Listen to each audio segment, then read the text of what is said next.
Ja mīļais apavpārs kļuvis apnicīgs, sācis berst vai spiest, vai vienkārši izgājis no modes, ņemiet to ārā, bet nemetiet to ārā, bet gan dāvājiet tiem otru dzīvi. Pēdējo 2 gadu laikā būtiski audzis to ģimeņu skaits, kas nevar sev vairs apģērbt, jo apavu un drēbju iegādē vienkārši nav naudas. Tāpēc iedzīvotāji aicināti palīdzēt saviem līdzcilvēkiem un nevajadzīgās mantas atdāvināt kādam, kuram tās visvairāk nepieciešams. Un tagad to iespējams izdarīt katru dienu sev izdevīgā vietā un arī laikā. Kura to zina stāstīt Dana Albrehta un Tāla.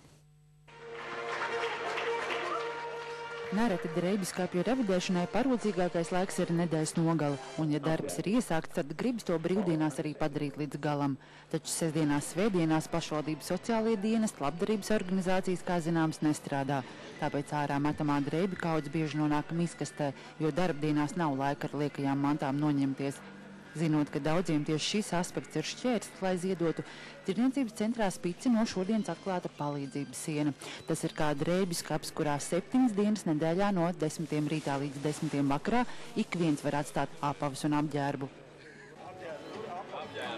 Mūziķis Jānis Jubalts savam skapim ar kritisku aci pievērš reiz gadā noteikti, kad secina, ka tajā ir daudz kā par daudz. Arī Jānis lieko neizmet, bet atdāvina.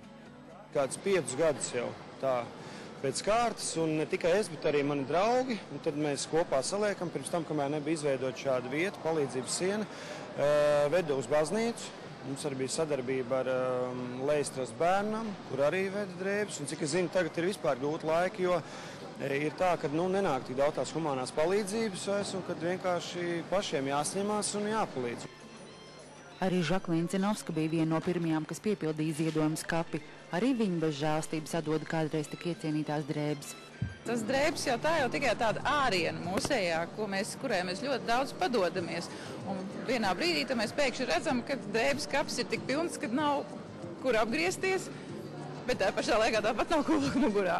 Un tad arī mēs skatāmies, kā lai padalītos ar to, kas mums ir, jo dodot gūtais tiešām neatņemams, kad iedod kādam cilvēkam, kurš priecājās, kaut gan tev tā lietas šķiet, viņai vairs nebija priekš tevis dvēseles, bet jauna dvēsele atzīmst otrā cilvēkā.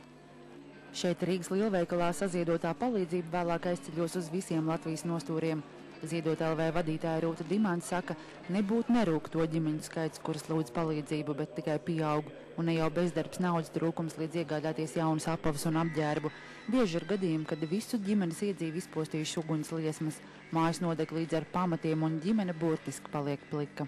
Mēs dažkārt neiedomājamies, kāda cirka nav uzvilkt kaut kājās. Mums ziedot LV saņem tos stāstus diezgan tādus traģiskus, ka, piemēram, tēvs ar dēlu uz maiņām valkā apavus.